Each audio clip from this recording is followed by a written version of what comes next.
அனைவருக்கும் வணக்கம். Welcome back to mailanji.com. இன்றைக்கி நம்ம வீடியோவில் பீரியட்ஸ் முடிஞ்சு 25, 26, 27 அதாவது ஓவலேஷனுக்கு அப்புறமா ஒரு மாதிரியான ஸ்டொமக் பெயின் வரும் இல்லையா, அந்த மாதிரி ஸ்டொமக் பெயின் வந்துச்சுன்னா ப்ரெக்னென்சியா இல்லை பீரியடுக்கா அப்படிங்கிற மாதிரியான கன்ஃபியூஸ் எல்லாத்துக்குமே இருக்கும். மோஸ்ட்லி நிறைய பேர் ஓவலேஷன் முடிஞ்சதுக்கப்புறமா அந்த பீரியட் தள்ளி போகும் இல்லையா, அது வரைக்குமே ரொம்ப கன்ஃபியூஸ் ஆவாங்க. வயிட் டிஸ்சார்ஜ், அதுக்கப்புறம் வயிற்று வலி, அதுக்கப்புறம் ஒரு சிம்டமையும் நோட் பண்ண ஆரம்பிப்பாங்க. நம்ம பீரியட் ஆயிடுவோம்லோ அல்லது ப்ரெக்னென்ட் ஆயிடுவோம்லோ அப்படின்ட்டு. ஸோ அந்த மாதிரி வயிற்று வலி வந்துச்சு அப்படின்னா என்ன ரீசனாக இருக்கும், எந்த மாதிரியான ஸ்டொமக் பெயின் இருந்துச்சு அப்படின்னா அது ப்ரெக்னென்சி அல்லது பீரியட் அப்படிங்கிறத பற்றி இந்த வீடியோவில் பார்க்கலாம். ஓவலேஷன் முடிஞ்சு கரு இம்ப்ளான்ட் ஆகிறதுக்கு 6லேருந்து 12 நாட்கள் வரைக்கும் எடுக்கும். இப்போ ஒரு 14வது நாள் உங்களுக்கு ஓவலேஷன் நடந்திருக்குது அப்படின்னா அதுக்கப்புறம் 20, 22வது நாட்களுக்கு பிறகு 22 நாளிலிருந்து அடுத்து அப்படியே அந்த ஒரு 12 நாட்களுக்குள்ளே ஓவலேஷன் நடக்கும். அதாவது இம்ப்ளான்டேஷன் நடக்கும். கரு ட்ராவல் பண்ணி போய் கர்ப்பப்பையில் பதியும். அப்போ சின்ன சின்ன சிம்டம்ஸ் தெரியும். ஸ்டொமக் பெயின் வரும், அதுக்கப்புறம் டயர்ட் இருக்கும், அந்த மாதிரிலாம் இருக்கும். ஸ்டொமக் பெயின் இருக்கும் தான். அது எப்போ இருக்கும் அப்படின்னா, சப்போஸ் நீங்கள் பீரியட் ஆக போகிறீங்க அப்படின்னா உங்களுக்கு 22, 23 அந்த நாட்கள்லேயே உங்களுக்கு ஸ்டொமக் பெயின் இருக்காது. அது ஒரு மாதிரி ரொம்ப அடி வயிற்றில் பீரியட் ஸ்டொமக் பெயின் நல்லாவே நம்ம ஃபீல் பண்ண தெரியும்.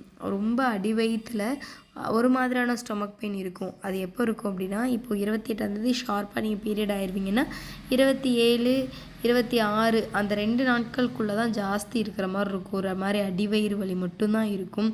சப்போஸ் நீங்கள் பீரியடாக ப்ரெக்னென்ட் ஆக போகிறீங்க அப்படின்னா அந்த 21ஆந்தேதி 22ஆந்தேதியிலேருந்தே அப்பப்போ மைல்டாக பெயின் இருக்கும். ரொம்ப ஜாஸ்தி இருக்காது, ரொம்ப மைல்டாக left side or right side ரொம்ப மைல்டான ஒரு ஸ்டொமக் பெயின் தான் இருக்கும். ஹெவியாக இருக்கவே இருக்காது, ரொம்ப மைல்டாக தான் இருக்கும். அதுக்கும் ப்ரெக்னென்சியோட ஸ்டொமக் பெயினுக்கும் நல்லாவே வித்தியாசம் தெரியும்.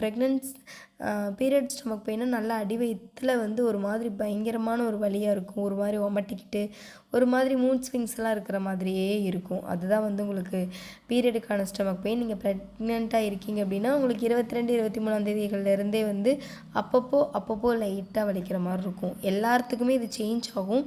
நீங்கள் இந்த ஸ்டொமக் பெயினை பற்றி நிறைய டவுட்ஸ் இருக்குது அப்படிங்கிறதுனால நம்ம இதை சொல்கிறோம்.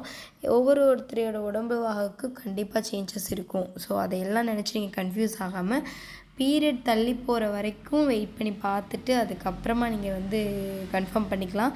ப்ரெக்னென்சி கிட் வாங்கி செக் பண்ணி பார்த்துட்டு இது பண்ணிக்கலாம். மற்றபடி நீங்கள் வயிற்று வலியை வச்சு கன்ஃபியூஸ் ஆகணும் அப்படிங்கிறதே கிடையாது. இதுக்கு நடுவில் ஃபுட் பாய்சன் இருக்குது, நம்ம சாப்பிட்டது சேராததுனால வயிற்று வலி இருக்குது, அந்த மாதிரி ஏகப்பட்டது டைஜஷன் ப்ராப்ளம் ஆகிறதுனால வயிற்று வலி இருக்குது, ஹீட்னால் வயிற்று வலி இருக்குது. இது எல்லாத்தினாலையும் பிரச்சனை இருக்கும். ப்ரெக்னென்சிக்கு வெயிட் பண்ணுறவங்களுக்கும் ஸ்டொமக் பெயின் வரும், பண்ணாதவங்களுக்கும் ஸ்டொமக் பெயின் வரும். ஸோ இதையெல்லாம் பிடிச்சி ரொம்ப நீங்கள் கன்ஃபியூஸ் ஆகாமல் ஜஸ்ட் ரிலாக்ஸாக இருங்க. பீரியட் டேட் வர வரைக்கும் வெயிட் பண்ணி பாருங்கள். தள்ளி போனதுக்கப்புறமா கிட்டில் வாங்கி செக் பண்ணி கன்ஃபார்ம் பண்ணிக்கோங்க. அது வரைக்கும் கன்ஃபியூஸ் இல்லாமல் ரிலாக்ஸாக இருங்க. ப்ரெக்னென்சி சிம்டம்ஸில் ப்ரெக்னென்சிக்கு எல்லாம் என்ன மாதிரியான டவுட்ஸ் இருக்குது அப்படிங்கிறத எங்கள் கூட ஷேர் பண்ணிக்கோங்க. அடுத்தடுத்த வீடியோவில் நம்ம பார்க்கலாம். இன்றைக்கி ஆக்சுவலி த்ரோட் பெயின், லைட்டாக த்ரோட் இன்ஃபெக்ஷன், அதனால் வாய்ஸ் கொஞ்சம் மாறி தான் இருக்கும். இதுக்கு முன்னாடி போட்ட நிறைய வீடியோஸில் இதை பற்றி நாங்கள் தெளிவாக சொல்லியிருப்போம். செக் பண்ணி பார்த்துக்கோங்க. சேனல் சப்ஸ்கிரைப் பண்ணாதவங்க சப்ஸ்கிரைப் பண்ணி சப்போர்ட் பண்ணுங்கள் ப்ளீஸ். Thank you so much.